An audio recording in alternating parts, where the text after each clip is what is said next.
করে রেকর্ডিং শুরু করেন। আচ্ছা, তাহলে আরেকবার শুরু করো, অথবা আঁকি, তুমি আচ্ছা আঁকি, আচ্ছা শুরু করো, ঠিক আছে, ওই আঁকি কেউ থাকতে বলছেন, ঠিক আছে, তাহলে আসলে স্টার্ট করি, এমআইএস দিয়ে আবার স্টার্ট করি। হ্যাঁ, তাহলে দেখো, তাহলে ম্যানেজমেন্ট ইনফরমেশন সিস্টেম, এই ম্যানেজমেন্ট ইনফরমেশন সিস্টেম বেসিক্যালি আমাদের বিজনেস অর্গানাইজেশনে কটা লেভেল ছিল? যদি একটু শেয়ার করতেন। ও শেয়ার হয়নি,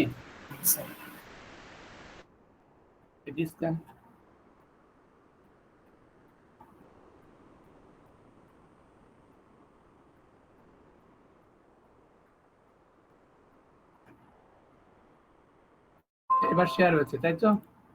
আচ্ছা, আমরা যেটা নিয়ে ডিসকাস করছিলাম, আমাদের একটা বিজনেস অর্গানাইজেশনে কয়টা লেভেল থাকে? আমরা বলেছিলাম তিনটা: operation level, managerial level, executive level.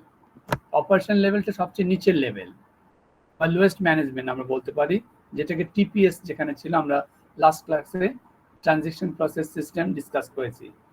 আর মিডল ম্যানেজমেন্ট বা ম্যানেজারিয়াল লেভেল, যেটা মাঝখানে যেটা থাকে, নট এক্সিকিউটিভ লেভেল, সেখানে দু রকমের ইয়ে থাকে, একটা হলো এমআইএস, ম্যানেজমেন্ট ইনফরমেশন সিস্টেম, আর আরেকটা হচ্ছে ডিএসএস, ডিসিশন সাপোর্ট সিস্টেম।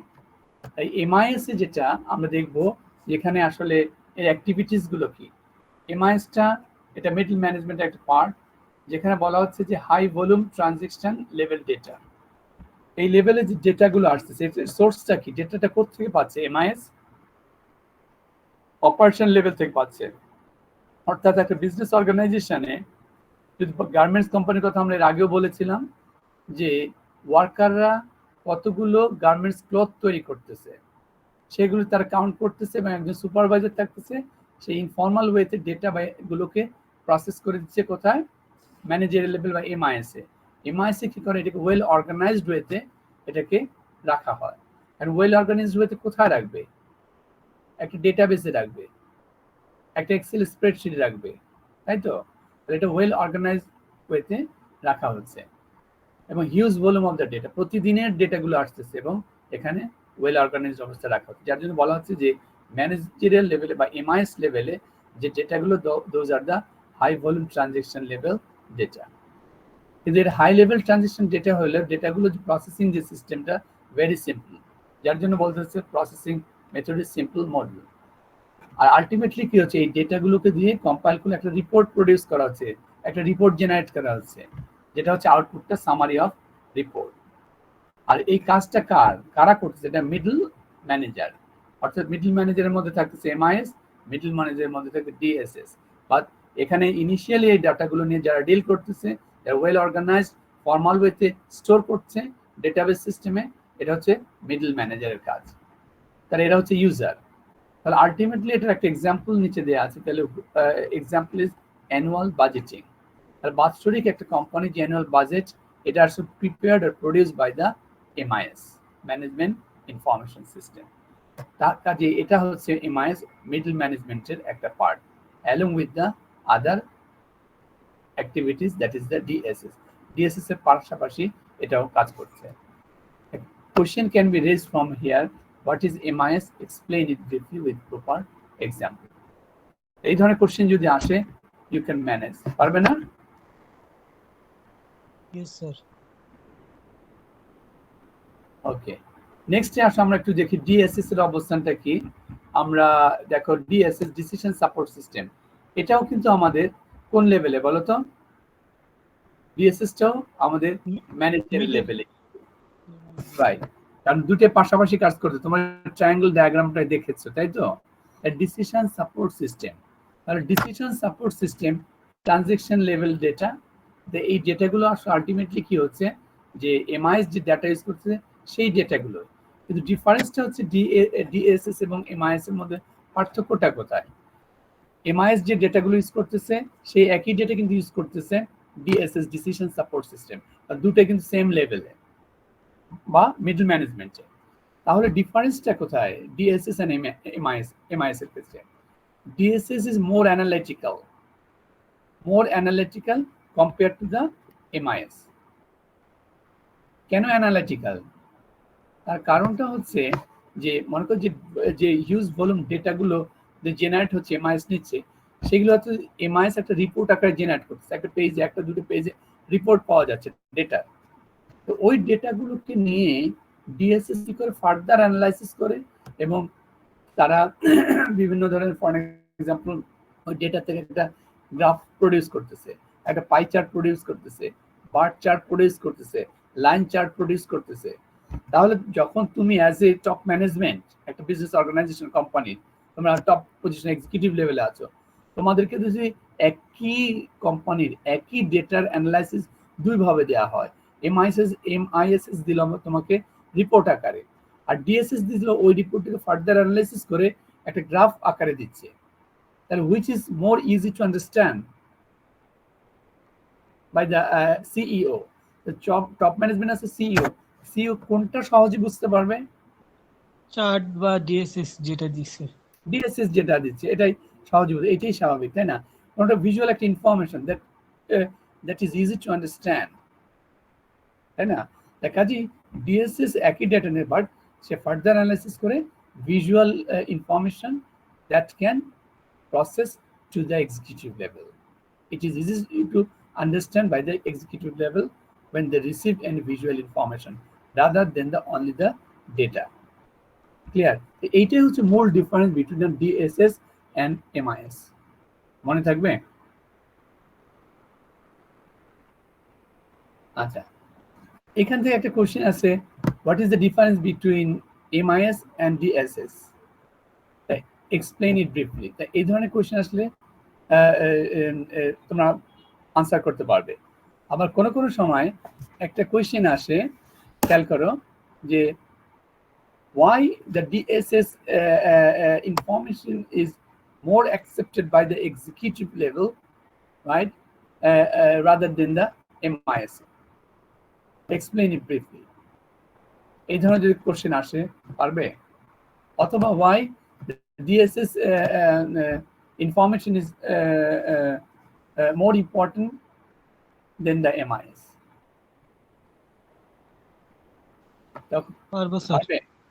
ওকে, কাজে ভিজুয়াল ইনফরমেশন তখন হাইলাইট করবে, that is easy to understand by the executive level. Okay, so go back to the slide. তাহলে জিনিসটা ক্লিয়ার হয়ে গেল। দেখো, এই যে ডিএসএস ওই আগের মতোই managerial level, input transaction level data, আর প্রসেসিং সিস্টেমটা এখানে বলা হচ্ছে ইন্টারঅ্যাক্টিভ। আর আগের প্রসেসিং সিস্টেমটা কি ছিল? Simple.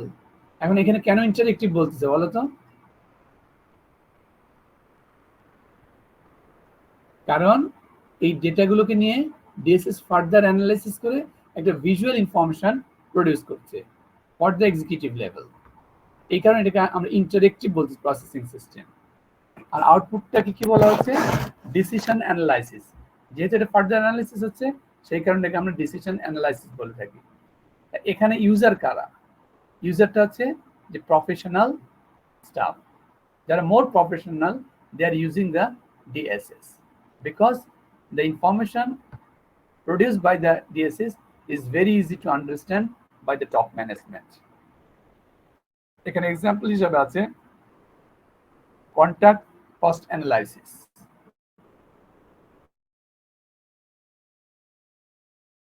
Sorry, contract cost analysis, এটাকে বলা হচ্ছে একটা এক্সাম্পল হিসেবে একটা কোম্পানি। তাহলে those are the some information. যদি স্ট্রেট ফরওয়ার্ড কোশ্চেন আসে what is DSS, explain it briefly, তাহলে তোমরা তো আনসার করতে পারবে। Clear? Go to the next. এবার আসো এক্সিকিউটিভ সাপোর্ট সিস্টেম। এটা হলো থার্ড লেভেল বা সবচেয়ে টপ লেভেল, তাই না? এটাকে ইএসএস বলা হয়। তাহলে ইএসএসটা কি হচ্ছে? এখানে যে ইনপুটগুলো আছে অ্যাগ্রিগেট ডেটা প্রসেসিং সিস্টেম, এটাও ইন্টারেক্টিভ, কিন্তু আউটপুটটা আগে যেভাবে আউটপুট ছিল, এখন দেখো আউটপুটটা প্রজেকশন। এদের একটা গোল বা এইম ডিফাইন করা থাকবে যে এতগুলো এক বছরে হয়তো 1000 পিস প্রোডাক্ট সেল করতে হবে বা 5000 পিস প্রোডাক্ট সেল করতে হবে। হ্যাঁ, এবং ইউজার কারা হচ্ছে এখানে? Senior manager. আর এক্সাম্পল হিসেবে বলা হচ্ছে 5 ইয়ার অপারেটিং প্ল্যান। তাহলে এই এক্সিকিউটিভ সিস্টেম বা ইএসএস সিস্টেমটা ইজ দ্য টপ লেভেল, এটা হচ্ছে সবচেয়ে টপ লেভেল ম্যানেজমেন্ট। কাজে এটাও ইন্টারেক্টিভ। তা বেসিক্যালি যে ইএস কি করতেছে, কোনো একটা কোম্পানি কোনো একটা ডিসিশন যখন নেয়, সেই ডিসিশনটা তারা কিন্তু অ্যানালাইসিস করে তারা অ্যাপ্রুভাল দিবে। শুধু অ্যাপ্রুভাল না, তাদের কিন্তু একটা টার্গেট থাকে, তাই না? সেই টার্গেটটাও ডিফাইন করা হচ্ছে by the executive level. Clear? তাহলে এটা কার রেসপন্সিবিলিটি? এটা এক্সিকিউটিভ লেভেল। যখন ওনার টার্গেটটা ফিক্স করে দিলেন, তখন প্রোডাক্টগুলো কারা সেল করবে? ম্যানেজারের লেভেল থেকে ইনিশিয়েটিভ নেওয়া হবে, মানে related with the sales sanction. এই প্রোডাক্টগুলো সেল করতে হবে 1 বছরে এতটুকু প্রোডাক্ট। যদি না করা যায় তাহলে কিন্তু এটা প্রফিটে কোম্পানি যাবে না। কাজে এই ধরনের ম্যানেজারিয়াল তারা যে কোনো অ্যাপ্রুভাল এবং এক্সিকিউটিভ লেভেলে এবং প্ল্যানিংটা কি হবে, কত বছর ধরে বিজনেসটা চলবে, 5 বছর করলে দেন তাদের মোর প্রফিট হবে। এইভাবে এগুলো সবই হচ্ছে এক্সিকিউটিভ লেভেলের কাজ। কাজে এই টপ লেভেল কোশ্চেন আসে, what is ESS or executive level, explain it briefly, straight forward আসলে এখান থেকে আনসার করবে। তাহলে আমাদের এখানে শেষ হয়ে গেল 3টা টপিকস। একটা হচ্ছে যে অপারেশনাল লেভেল, যেখানে আমরা ট্রানজেকশন প্রসেসিং সিস্টেম নিয়ে ডিসকাস করছি। মিডল ম্যানেজমেন্টের 2টা, এমআইএস অ্যান্ড ডিএসএস। আর টপ ম্যানেজমেন্টে আমাদের ইএসএস। শর্ট নোট আসতে পারে যে কোনো থেকে, ওইভাবে তোমরা মেন্টালি প্রিপারেশন রাখবে ফর ফাইনাল এক্সাম। এইটুকু পর্যন্ত কোনো কনফিউশন আছে কিনা বলো?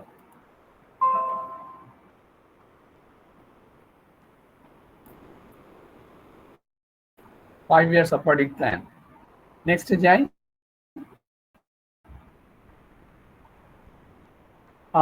এই এক্সিকিউটিভ সাপোর্ট সিস্টেমে আরো কিছু বলা আছে। তাহলে আসলে এক্সিকিউটিভ সাপোর্ট সিস্টেম কারা রিলেটেড? কতগুলো দেখো, top level management, tie CEO, chief executive officer to all levels, very expensive to keep up. এই লেভেলটা কিন্তু আসলে expensive, extensive support staff. So কাজেই এটা হচ্ছে সবচেয়ে টপ লেভেলের ম্যানেজমেন্ট এবং তারাই ডিসিশন মেকার আসলে হিসেবে কাজ করে। তারাই প্রজেকশনটা ফিক্স করে দেয়, বিজনেস কত বছর লং টার্ম না শর্ট টার্মের জন্য বিজনেস হবে, ব্রেক ইভেনে আসতে কতটুকু লাগবে সেই অনুযায়ী তার টার্গেটটাকে সেট করে দিচ্ছে। This is one of the diagram, relationship of system to one another. ESS সবার উপরে দেখো, সবচেয়ে নিচে টিপিএস, আর মাঝখানে আছে 2টা, এমআইএস অ্যান্ড ডিএসএস। একটা আর একটার সাথে inter related, MIS and DSS.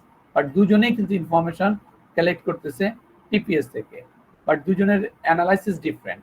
একজন রিপোর্ট প্রডিউস করতেছে, আর একজন ওই রিপোর্টের উপর বা ডেটার উপর তার ফার্দার অ্যানালাইসিস করে তার ভিজুয়াল ইনফরমেশনটা প্রডিউস করে দেন প্রসেস করে দিচ্ছে এক্সিকিউটিভ লেভেলের কাছে। আর এমআইএস দিচ্ছে পুরো ডেটার রিপোর্টটা to the ESS. So this is the relationship. এইখানে আমার এটা শেষ হয়ে গেল। একটু পর্যন্ত কোনো কনফিউশন আছে কিনা দেখো, বোঝা যাচ্ছে স্টুডেন্ট? Yes, sir. ওকে, তাহলে আমরা নেক্সটে যাই। নেক্সটে আমাদের 4টা টপিকস নিয়ে আমরা ডিসকাস করবো। আমি সরাসরি ওখানে চলে যাই। দেখো, আচ্ছা, relationship of system to one another. এখানে একটা বিজনেস অর্গানাইজেশনের ক্ষেত্রে আসলে অনেক রকমের সিস্টেম আছে, তাই না? তাহলে আমরা দেখি যে এই সিস্টেমগুলো কি কি। The different type of system are closely linked to one another. একটা বিজনেস অর্গানাইজেশন যখন কাজ করবে তার মধ্যে অনেক রকমের সিস্টেম থাকতে পারে, সেলস এর ইনফরমেশন থাকতে পারে, ফাইন্যান্স এন্ড অ্যাকাউন্টস এর ইনফরমেশন থাকতে পারে, এইচআর এর ইনফরমেশন থাকতে পারে, পারে না?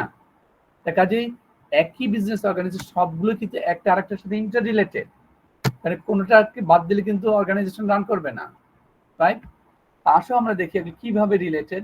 প্রথমে আসো আমরা একটু দেখি সেলস অ্যান্ড মার্কেটিং সিস্টেম। তাহলে একটা বিজনেস অর্গানাইজেশন যখন কাজ করবে তার অবশ্যই সেলস সেকশন থাকবে, মার্কেটিং সেকশন থাকবে। তাহলে এই সেলস এবং মার্কেটিং এর জন্য খেয়াল করো কিছু ফাংশন থাকবে। এখানে বলা আছে কিছু মেজর ফাংশন দেওয়া আছে, sales management, market research, promotion, price, new product, etcetera. Those are some of the functions of the marketing and sales system. তাহলে আমরা যেহেতু এখন আইটি বা টেকনোলজির যুগ, আমরা যখনই সিস্টেমের কথা বলতে আমরা এর করেসপন্ডিং একটা অ্যাপ্লিকেশন তৈরি হতে হবে। একটু আগে যে কথা বলছিলাম সেলস ম্যানেজমেন্টের মধ্যে একটা কি লাগবে, একটা সেলস অর্ডার সিস্টেম লাগবে না? তাহলে কাস্টমার কিভাবে অ্যাক্সেস করবে, কিভাবে অর্ডারটা প্লেস করবে whenever he or she can purchase the product, agree? তাহলে তার জন্য কি হবে, করেসপন্ডিং মেজর অ্যাপ্লিকেশন নিচে ইয়েতে দেখো মেজর অ্যাপ্লিকেশন।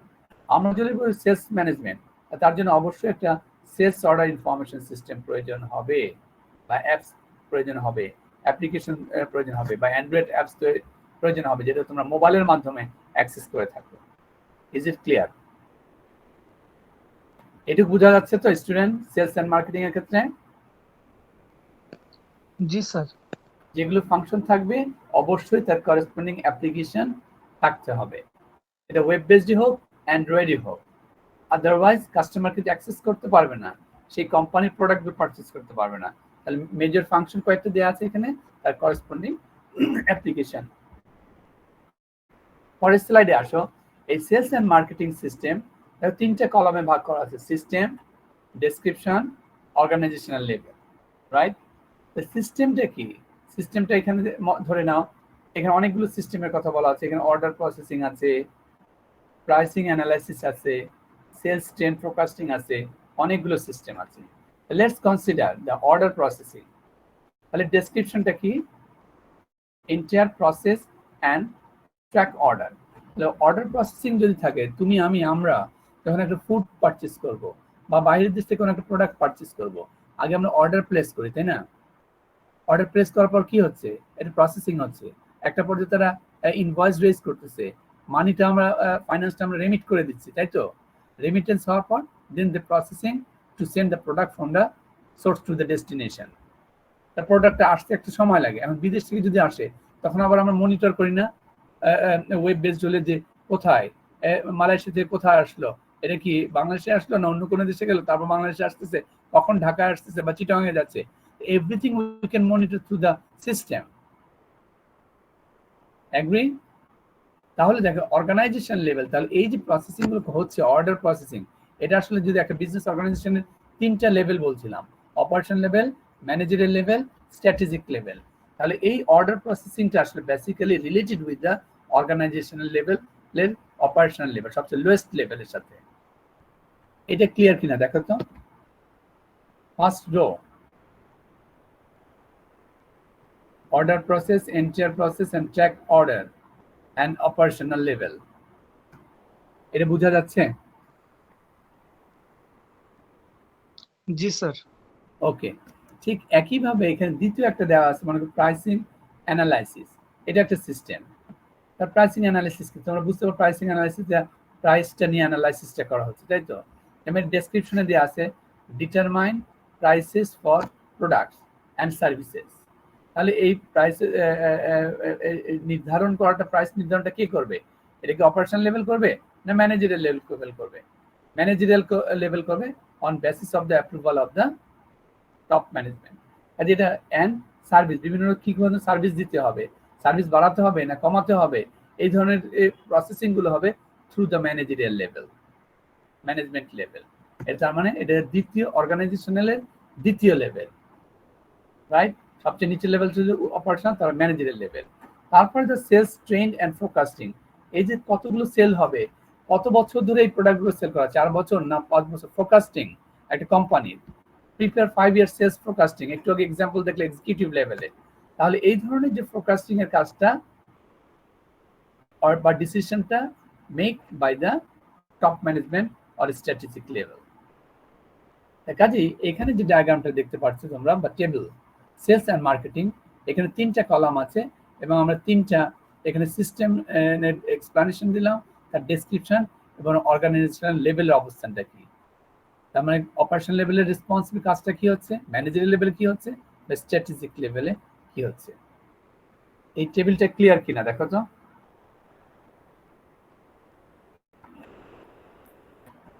বোঝা যাচ্ছে? আমরা তিনটা লেভেলকে জাস্ট অ্যানালাইসিস করলাম। অপারেশন লেভেলে কোন সিস্টেমগুলো কাজ করতেছে, ম্যানেজারিয়াল লেভেলে কোন সিস্টেম কাজ করছে, স্ট্র্যাটেজিক লেভেলে কোন সিস্টেমগুলো কাজ করছে, considering the sales and marketing. ঠিক একই প্যাটার্নে একই নেচারে আমরা অন্য অন্য সেলস অ্যান্ড মার্কেটিং এর পরিবর্তে যদি আমরা ফাইন্যান্স অ্যান্ড অ্যাকাউন্ট বলি অথবা হিউম্যান রিসোর্স বলি, তাহলে সেইখানে করেসপন্ডিং সিস্টেমগুলো কি হবে, তার ডেসক্রিপশন এবং লেভেলগুলোকে ডিফাইন করা যাবে না? তা আমি এর পরেরটা আমি স্কিপ করব এবং আমি একটু দেখাই দিই যে একই জিনিস কিন্তু আমরা ডিসকাস করলাম সেলস অ্যান্ড মার্কেটিং, এর পরেরটা দেখো যে ম্যানুফ্যাকচারিং অ্যান্ড প্রোডাকশন সিস্টেম, এর মেজর ফাংশন দেওয়া আছে, schedule purchasing etcetera, major application, material resource planning system, purchase order control system etcetera. এর সাথে মানে রিলেটেড টেবিলটা দেখো, machine control, production planning and facilities, location, তার লেভেলগুলোতে অপারেশনাল, ম্যানেজমেন্ট, স্ট্র্যাটেজিক, ডেসক্রিপশন। এটা তোমরা একটু দেখে নিও। এখানে 4টা টেবিল আছে, আমি একটা ডিসক্রাইব করলাম, এটা দ্বিতীয় table manufacturing and production system. তারপরে আসো finance and account, major functions হচ্ছে budgeting, general ledger, billing etcetera. Corresponding application general ledger, accounting receivable, accounts payable etcetera. তার করেসপন্ডিং টেবিলটা হচ্ছে এটা, accounts receivable, budgeting, profit planning, operational, management and strategic level. This is the for finance and accounting system. আর last যেটা আছে HRM, major function and major application and corresponding table. এই টেবিলের system আছে দেখো, training and development, compensation analysis, human resource planning, description, operational, management, strategic. তার কাজে আমি একটা টেবিল ডিসকাস করলাম, বাট তোমরা যে কাজটা করবে, তোমরা এই 4টা টেবিলে একটু গো থ্রু করবে, পারবে না? একই জিনিস। আমি একটা sales and market, sales and manage কি বললাম, সেলসটা নিয়ে আমরা ডিসকাস করছি, তাই তো? তোমরা HRMটা দেখবা, তোমরা ফাইন্যান্স অ্যান্ড অ্যাকাউন্টসটা দেখবা, আরেকটা কি বললাম, manufacturing. Clear? Okay sir. Okay, আগে প্রথমটা দেখো, সেলসের যেটা দেখালাম, তারপর তুমি পরেগুলো পারবে। এখন আমরা লাস্ট অংশটায় চলে যাই এই চ্যাপ্টারে। তোমাদের আমি আর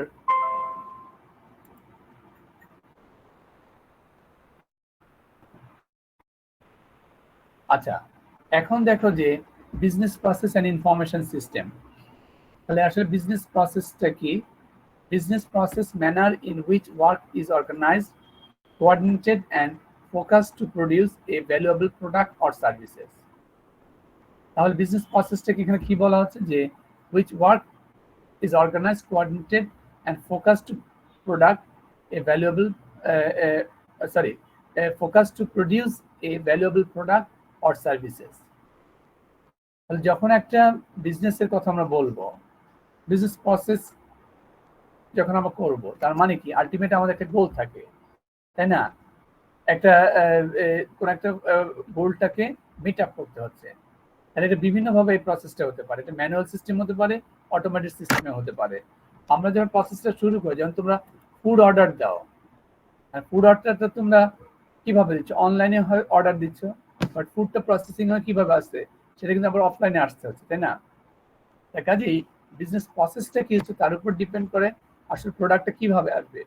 প্রোডাক্টটা অফলাইনেও আসতে পারে, প্রোডাক্টটা অনলাইনেও আসতে পারে, পারে কি পারে না? প্রোডাক্টটা কখন অনলাইনে আসবে বলো তো? স্যার আমি একটা পিডিএফ বই কিনছি, সেটা তো অনলাইনে আসবে। That's good. বাট তুমি যদি একটা ফুড পারচেজ করো, ডিনার করবা, অর্ডার প্লেস করলে, মানি রেমিট করে দেবে বাসায় বসে, এখন এটা কি অনলাইনে আসবে? সম্ভবই না। সেটা অবশ্যই অফলাইনে আসতে হবে। তার কাজেই প্রোডাক্টটা কি, প্রোডাক্টটা যদি আমাদের ফিজিক্যাল প্রোডাক্ট হয়, তাহলে প্রসেসিং এর এন্ড অফ দ্য প্রসেসিং সেটা কিন্তু অফলাইনে ম্যানুয়াল সিস্টেমে আসতে হবে প্রোডাক্টটাকে। কিন্তু প্রোডাক্টটা যদি ডিজিটাল প্রোডাক্ট হয়, রাইট, ফর এক্সাম্পল তুমি যদি মনে করো এখন ইলেকট্রিসিটির জন্য আমরা কি কার্ড সিস্টেম আছে, তাই না? এখন বাংলাদেশে গ্যাসের জন্য কার্ড সিস্টেম আছে। তাহলে আমরা কি করি? আমরা ঘরে বসে মোবাইল প্রেস করি, কিন্তু কোড নাম্বারটা দিয়ে আমার বাসার কি বলে ইলেকট্রিসিটি বা গ্যাসটাকে রিচার্জ করতে পারতেছি, বা তোমাদের মোবাইলটাকে রিচার্জ করতে পারতেছে না। তার মানে এখানে যে প্রোডাক্টটা রিচার্জ করা তোমার মোবাইলকে বা তোমার কার্ডকে, গ্যাসের কার্ডকে অথবা কিসের ইলেকট্রিসিটি কার্ডকে, সেটা কিন্তু যেহেতু সেই প্রোডাক্টটা ডিজিটাল প্রোডাক্ট, কাজে এটা কিন্তু তুমি মোবাইলের মাধ্যমে বা ইলেকট্রনিক ফর্মে ট্রান্সফার করে নিয়ে আসতে পারছো। কিন্তু প্রোডাক্ট যদি তোমার ফিজিক্যাল হয় তাহলে সেটা কিন্তু অবশ্যই অফলাইনে প্রসেসিং হতে হবে, হোয়াট এভার ইট ইজ। তাহলে এই যে বিজনেস প্রসেসটা, আসলে আমরা অনলাইন বিজনেস প্রসেস বলে সবসময় কমপ্লিট অনলাইন নাও হতে পারে, যার জন্য আমরা পরবর্তীতে পরের চ্যাপ্টার আমরা ডিসকাস করব যে অনলাইনে যে সিস্টেমগুলো আছে আমরা দুটা ভাগে ভাগ করি, ফুল ই কমার্স, আরেকটা বলা হয় partial e commerce. Partial e commerce বা ই বিজনেসটা সেটাই যেখানে ডিজিটাল অ্যান্ড ফিজিক্যাল কম্বাইন্ড অবস্থায় থাকে। আর ফুল ই বিজনেস তাকে আমরা বলবো যখন completely product and the processing order সবগুলো যদি আমাদের ডিজিটাল ফর্মে থাকে, তখন আমরা এটাকে ফুল ই বিজনেস বা ই কমার্স বলি। তাই এটা নিয়ে আমরা পরে ল্যাবরেটরি ডিসকাস করবো, বাট আমরা এখানে ডিসকাস করতেছি যে বিজনেস প্রসেসটা কি। আর যখন একটা বিজনেস প্রসেস হবে অবশ্যই একটা মেরিট থাকতে হবে। কাজেই এটা আমি business process and information system, আমি এটা একটু স্কিপ করে চলে যাই, এখানে অনেক ইনফরমেশন দেওয়া আছে, তুমি দেখে নিও। বিজনেস প্রসেস আমি যে জিনিসটা দেখাতে চাচ্ছি তোমাদেরকে, এখানে দেখো এটা একটা এক্সাম্পল দেওয়া আছে, ম্যানুফ্যাকচারিং প্রোডাক্ট বিজনেস প্রসেস একটা এক্সাম্পল দেওয়া আছে, manufacturing and product, assembling product, checking quality, produce bill of material. তাহলে এই যে ম্যানুফ্যাকচারিং কোম্পানিতে sales and manufacture, sales and marketing আছে, এই ম্যানুফ্যাকচারিং কোম্পানিতে দেখো যে এই যে অ্যাসেম্বলিং এর যে কাজগুলো আছে, তা এখন তো আগে কিন্তু এই অ্যাসেম্বলিং এর কাজগুলো বিজনেস প্রসেসে আমরা কিভাবে করতাম, অ্যাবসলিউটলি ইট ওয়াজ ম্যানুয়াল সিস্টেম। এই বিজনেস প্রসেসে আমি যদি টয়োটা কোম্পানির কথা বলি, আগে টয়োটা কোম্পানি যখন গাড়িগুলো প্রডিউস করতো তারা কিন্তু ম্যানুয়াল সিস্টেমে করতো, it will take time to produce a single car, তাই না? এখন কিন্তু তার সম্পূর্ণ কিন্তু আর্টিফিশিয়াল ইন্টেলিজেন্স বা রোবোটিক্স মানে ইউজ করে, অটোমেশন সিস্টেমটাকে ইউজ করে তারা কি করে, এই যে গাড়িগুলো প্রডিউস করতেছে তারা কিন্তু এখন ম্যানুয়ালি করে না, তারা কি করে অটোমেটিক সিস্টেমের মাধ্যমে সবগুলো প্রডিউস হচ্ছে। তাতে কি হচ্ছে, তার এফিসিয়েন্সি কিন্তু বেড়ে যাচ্ছে বিজনেস প্রসেসের, এবং মোর প্রোডাক্ট তৈরি হচ্ছে, তার ভ্যালুসটা তাদের বেড়ে যাচ্ছে। আগে যদি একদিনে যদি সে সম্পূর্ণ গাড়িটা প্রডিউস, 2-3 দিনে একটা গাড়ি প্রডিউস করতো, এখন দেখা যায় প্রতি মিনিটেই অথবা তাদের একটা করে গাড়ি প্রডিউস হচ্ছে। how it is possible? It is possible only for the automated system. কারণ এখন আর্টিফিশিয়াল ইন্টেলিজেন্সকে অথবা তাদের কি বলবো রোবোটিক সিস্টেমটাকে তারা কাজে লাগায় তারা গাড়ি, এই কোম্পানিগুলো তারা কার প্রডিউস করতেছে। এই জন্য বলে তোমরা দেখবা যে বড় বড় কোম্পানি, শুধু টয়োটা না, যত বড় কোম্পানি বলে যে তারা প্রতি মিনিটে তাদের একটা করে গাড়ি প্রডিউস করা possible, because of the system. কারণ এটা আগেকার মতো ম্যানুয়াল সিস্টেমে নাই। কোম্পানিগুলো whenever they produce any product, they are utilizing the automation system or they utilizing the technology, computer technology to develop the product in manufacturing plants. Clear? Next এ যাব, বুঝা যাচ্ছে স্টুডেন্ট? Yes sir. ওকে, তাহলে দেখেন আরো example sales marketing এ দেখা আছে, এই সবই বিজনেস প্রসেসটা এখন অটোমেটের সাথে connected. Finance, accounting, human resource. আমি যে সেকশনটা এখন দেখাবো এখানে একটু বিষয় আছে ক্রস ফাংশনাল বিজনেস প্রসেস। তোমাদের মনে থাকার কথা, এটা আগেও ডিসকাস করা হয়েছিল। কে বলবো what is cross functional business process? কেউ বলতে পারবো? আমি এটা স্কিপ করে চলে যাবো, আগে একবার ডিসকাস করেছি ক্রস ফাংশনাল বিজনেস প্রসেস আর বিজনেস অ্যাক্টিভিটিস।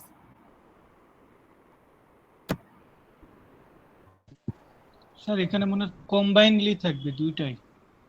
হ্যাঁ, একটা বিজনেস অর্গানাইজেশন, তার মধ্যে একটু আগে বললাম সেলস থাকবে, মার্কেটিং থাকবে, আর কি থাকবে, তোমাদের ফাইন্যান্স, অ্যাকাউন্ট থাকবে, এইচআর থাকবে, একটা সাথে হ্যাঁ প্রোডাকশন থাকবে। তাহলে একটা সাথে আর একটা কোরিলেট হতে হবে। তুমি যখন একটা প্রোডাক্ট অর্ডার দিবা, একটা প্রোডাক্ট পারচেস করবে একটা কোম্পানি থেকে, তাহলে যারা অর্ডারটা নিল তারাই কি তোমাকে প্রোডাক্ট ডেলিভারি দিবে? না স্যার। না। তাহলে তাদের রেসপন্সিবিলিটি কি হবে? তারা সেলসকে জিজ্ঞাসা করবে, তাই না, যে you should deliver the product, মানে he or she order the product. কিন্তু সে যখন ডেলিভারি দিবে দেওয়ার আগে সে কি করবে? আবার সেলস কার সাথে কমিউনিকেট করবে? Finance and accounts. কেন? কারণ সে জিজ্ঞাসা করবে যে এই যে ক্লায়েন্টের প্রোডাক্টটা দিচ্ছি তার প্রাইসটা কি রেমিট হয়েছে, অ্যাকাউন্টে আসছে কিনা। যখন ফাইন্যান্স অ্যান্ড অ্যাকাউন্টস ওকে করবে তখনই কিন্তু প্রোডাক্টটা ডেলিভারি দিবে। তাহলে দেখো তার মানে সেলসের সাথে অর্ডারের সাথে সেলসের সাথে আবার ফাইন্যান্স, একটা আর একটা ক্রস ফাংশনাল অ্যাক্টিভিটিস। মনে থাকবে? জি স্যার। ওকে, তা আমি এটি স্কিপ করে চলে যাই। আমি লাস্ট যেটা আছে ওটা দিয়ে শেষ করতে যাচ্ছি। আচ্ছা,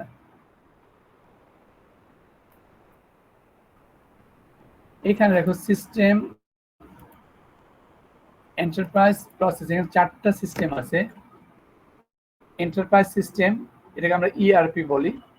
supply chain management system, customer relationship management system, knowledge management system, মানে system for enterprise wide process integration consistent of. এই যে 4টা system, enterprise system, ERP, supply chain management, customer relationship management, এটাকে আমরা সিআরএম বলি, আর নলেজ ম্যানেজমেন্ট সিস্টেম বা KMS বলা হয়। এই 4টা সিস্টেম নিয়ে আমরা ডিসকাস করব। তাহলে প্রথমে আসো আমরা আজকে এন্টারপ্রাইজ সিস্টেমটা দিয়ে শেষ করব, ক্লোজ করে দেব, আর বাকি 3টা আমরা নেক্সট ক্লাসে ডিসকাস করব। এখন ইআরপিটা, এন্টারপ্রাইজ সিস্টেম, আর large scale software package that are able to track and control all of the complex operations of a business. These systems are used as a central command hub to help automate the business and make reporting and decision making easier. এটা হচ্ছে কি বলে আমাদের enterprise system. এই enterprise system আসলে আমরা এটাকে আসলে বলি, এটাকে বলা হয় ERP, enterprise research system. Besides that একটা বিজনেস অর্গানাইজেশনে আরো কিছু আছে যেটাকে আমরা সিআরএম বলে আমরা পরে ডিসকাস করব, আর একটা সাপ্লাই চেইন ম্যানেজমেন্ট আর নলেজ ম্যানেজমেন্ট। আমরা এখন এই মোমেন্টে যেটা দেখবো যে enterprise system also known as the enterprise resource planning or ERP. তোমরা সবাই আসলে ইআরপি সম্পর্কে অবহিত, তাই না? কে বলবো যে আসলে হোয়াট ইজ ইআরপি? খুব শর্ট করে কেউ বলতে পারো হোয়াট ইজ ইআরপি? স্যার, একটা কমপ্লেক্স বিজনেস কে রান করার জন্য যত অপারেশন আছে সবগুলো একটা অ্যাপ্লিকেশনের মাধ্যমে করা হয়, এটাই একটা ইআরপি। একটা বিজনেস অর্গানাইজেশনের অথবা একটা এডুকেশনাল ইনস্টিটিউট বা আদার ইনস্টিটিউটের যত রকমের অ্যাক্টিভিটিস গুলো আছে ওগুলো একটা সিঙ্গেল প্ল্যাটফর্মের উপরে থাকে এবং অনলাইনের মাধ্যমে সবগুলো এন্টিটি সবগুলোর সাথে কমিউনিকেট করতে পারে এবং তার বিজনেস অবজেক্টিভটাকে কমপ্লিট করতে পারে। ফর এক্সাম্পল, তোমরা যেখানে কাজ করো, কেউ ব্যাংকিং সেক্টরে কাজ করো, কেউ বিজনেস অর্গানাইজেশন কাজ করো, এডুকেশন ইনস্টিটিউশন কাজ করো, সবখানে দেখো আমাদের ড্যাফোডিল ইন্টারন্যাশনাল ইউনিভার্সিটির কিন্তু একটা ইআরপি আছে। ওই ইআরপির মাধ্যমে তোমরা কিন্তু বিভিন্ন ইনফরমেশনগুলো পাচ্ছ। আমরা যখন আমাদের মার্কসগুলো এন্ট্রি দিচ্ছি, মার্কসগুলো কিন্তু আমরা ইআরপিতে দিচ্ছি, তোমরা যখন দেখতেছো সেই ইআরপির মাধ্যমে দেখতেছো। তোমরা যখন রেজিস্ট্রেশন করাচ্ছ তখন কিন্তু ইআরপির মাধ্যমে তোমরা রেজিস্ট্রেশন করতেছো। মানে যাবতীয় ইনফরমেশন গুলো তোমরা সিঙ্গেল একটা প্ল্যাটফর্ম থেকে কিন্তু you can observe. That is the ERP for the Daffodil International University or educational institutions. এবং তোমরা যেখানেই কাজ করতেছো না কেন, তোমাদের অর্গানাইজেশনের জন্য, ব্যাংকিং সেক্টরের জন্য, সবাই ক্ষেত্রেই কিন্তু এখন দেখবে স্ট্যান্ডার্ড একটা প্ল্যাটফর্ম আছে অটোমেটেড সিস্টেমের। All activities exist related to that particular business organisation. That is the ERP. আর ERP nowadays ERP is very important, তাই না? এর নানান রকমের বেনিফিট আছে। You can do your work very fastly. You can support your service and other activities 24 hours a day. আমরা যদি বলি যে একটা ব্যাংকিং, ডাচ বাংলা ব্যাংকের কথা, তার মানে তার যে ইআরপি আছে অথবা কি বলে মার্কেন্টাইল ব্যাংক, এদের দেখো সবারই কিন্তু আমরা মোবাইল ব্যাংকিং করানো, তোমরা এগুলো তো একটা ইআরপি নাকি? আমি যদি এখন চাই যে আমার মানি রেমিট করা দরকার, আমি ব্যাংকেও যাব না, আমার বাসায় বসেই অথবা মোবাইল ব্যাংকিং এর মাধ্যমে আমি কিন্তু মানিটা রেমিট করে দিতে পারতেছি। তার মানে বুঝতে পারতেছে যে আমাদের যে কোনো support and service from any organisation within our hand whenever we utilizing the mobile phone or cell phone, মানে অ্যান্ড্রয়েড অ্যাপসের ক্ষমতা এখন কিন্তু অনেক বেশি, তাই না? তার মানে এটা আমাদের হাতের মুঠায় কিন্তু সব সাপোর্ট সার্ভিসগুলোকে নিয়ে আসছে। Is it clear? So ERP is very important. এখানে কোশ্চেন আসে, what is ERP? Explain it briefly. What are the benefits of the ERP? Explain it. And what are the drawbacks of the ERP? Explain it also. এই টাইপের question এখান থেকে আসতে পারে, খুবই important এটা। Can you manage? পারবে student? Yes or no? Yes sir. আচ্ছা, তাহলে তোমরা দেখো এই যে ERP-টা এখানে দেওয়া আছে। ERP একটা ERP-র সাথে manufacture, finance, human resource, sales সবগুলো ইন্টিগ্রেটেড অবস্থা একটা সিস্টেম। এই ডায়াগ্রাম থেকে তোমরা অবজার্ভ করতে পারতেছো। তারপর দেখেন অনেকগুলো বেনিফিট দেওয়া আছে। যে অর্গানাইজেশনাল বেনিফিট কি হবে, ম্যানেজমেন্ট পয়েন্ট অফ থেকে বেনিফিট কি হবে, টেকনোলজিক্যাল পয়েন্ট অফ ভিউ থেকে বেনিফিট কি হবে, বিজনেসের ক্ষেত্রে বেনিফিটটা কি হবে। All this benefit is exist here. কাজে এগুলি এক্সপ্লেনেশন আসতে হবে। What are the benefits of ERP? Explain it briefly. ভালো করে পড়ে দেন এটাকে আনসার দিবে। আর লাস্ট যেটা আছে চ্যালেঞ্জেস অফ ERP, অথবা আমরা এটাকে বলি drawback of ERP। Difficult to build, এটা তৈরি করাটা যেমন কিছুটা ডিফিকাল্ট অ্যান্ড এক্সপেন্সিভ টু বলতে required fundamental changes in the way of business operates. Technological এখন হাই টেক ইউজ করতে হবে। সব ছোট অর্গানাইজেশন বা বিজনেস অর্গানাইজেশনের ক্ষেত্রে পসিবল না যে এই হাই টেক বা complex piece of software implement করা for their business organization. But বড় কোম্পানির ক্ষেত্রে it's fine, they can apply. তারপর centralize organization coordination and decision making. এই সব রকমের মানে সেন্ট্রালাইজ যে ডিসিশনগুলো নিতে হবে এগুলো কিন্তু একটা পয়েন্ট থেকে নিতে হবে। কিন্তু সেটা যদি বিক্ষিপ্তভাবে নানান দিক থেকে ডিসিশন নেয় তাহলে কিন্তু সবই কিন্তু হজবরল হয়ে যাবে। সো এখানে অনেক রকমের চ্যালেঞ্জ আছে, ব্যাংকিং সিস্টেমেও অনেক রকমের চ্যালেঞ্জ আছে। আমরা ব্যাংকিং এর কথা একটু যদিও বললাম, বাট এটা যদি কোনো কারণে যদি এটা কি বলবো যে হ্যাকার যদি হ্যাক করে ফেলতে পারে তাহলে কিন্তু অন্য রকমের ঘটনা ঘটে দিতে পারে, দুর্ঘটনা, তাই না? কাজে নানান রকমের অবস্টেকল এবং চ্যালেঞ্জ আছে। সো এখান থেকে তোমরা একটু স্টাডি করবে what are the challenges and what are the merits or the benefits of the ERP। এই টাইপের কোশ্চেনগুলো আসছে। আমি আজকে এই পর্যন্ত ছাড়লাম, নেক্সট ক্লাসে আবার ডিসকাস করব। তো যদি কোনো কোশ্চেন থাকে you can ask me the question. কোনো কোশ্চেন আছে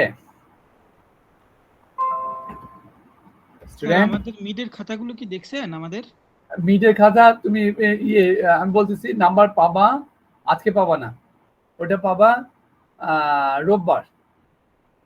আর তোমাদের কুইজ 2 এর মাস্টার বোধহয় আপলোড করা নেই, ওটা কালকে পেয়ে যাও। আমি খাতাগুলো দেখছি বাট আপলোড দিতে পারি নাই।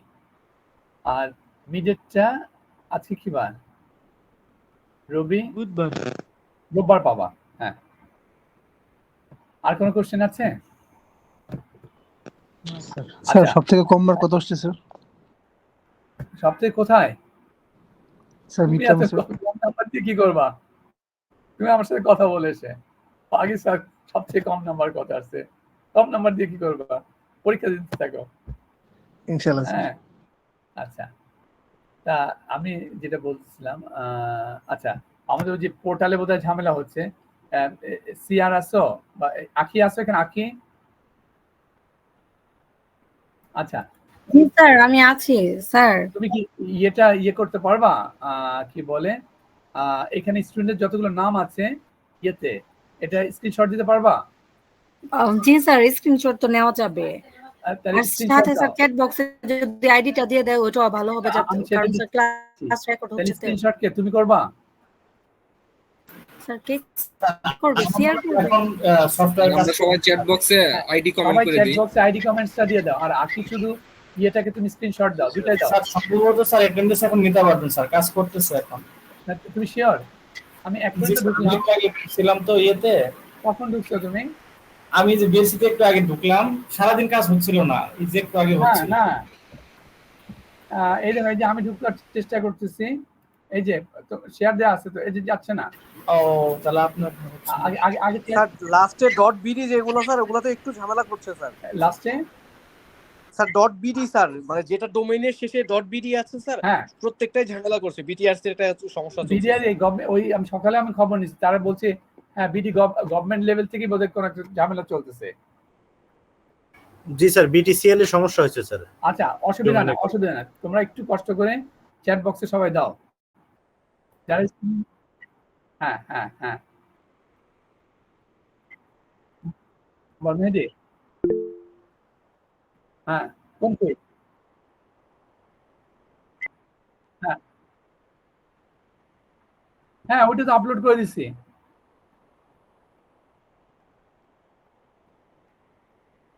না, তোমার একটা কুইজেরই মার্কস আছে তোমাদের সিস্টেমে, দ্বিতীয় কুইজের মার্কস দেই নাই। আমি আজকে বা কালকে দিয়ে দ্বিতীয় কুইজটা দেখছি, কিন্তু মার্কসটা আপলোড দেওয়া হয়নি। ঠিক আছে, হ্যাঁ তোমরা দিছো, সবাই সবাই দিছো চ্যাট বক্সে? হ্যাঁ দিচ্ছি একটু। আচ্ছা দাও দাও, আমি আছি, অসুবিধা নেই।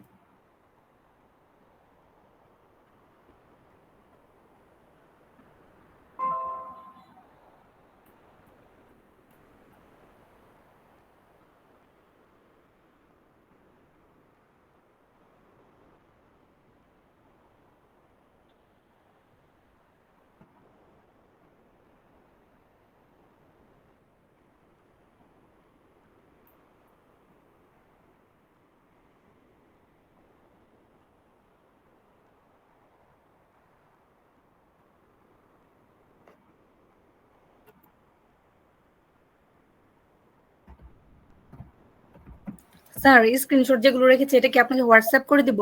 হোয়াটসঅ্যাপে দিবা, হ্যাঁ। আচ্ছা ঠিক আছে স্যার, আসসালামু আলাইকুম।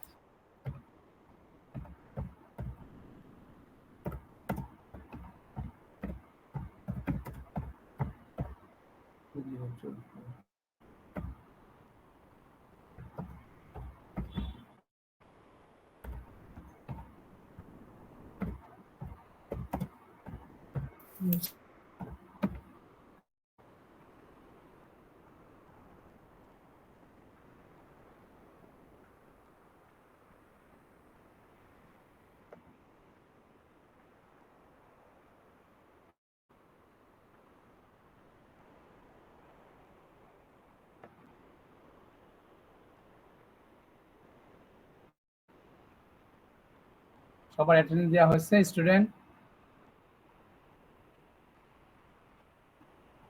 আমার মনে হয়ে গেছে, আমি তাহলে এটাকে কপি করি চ্যাট বক্স থেকে।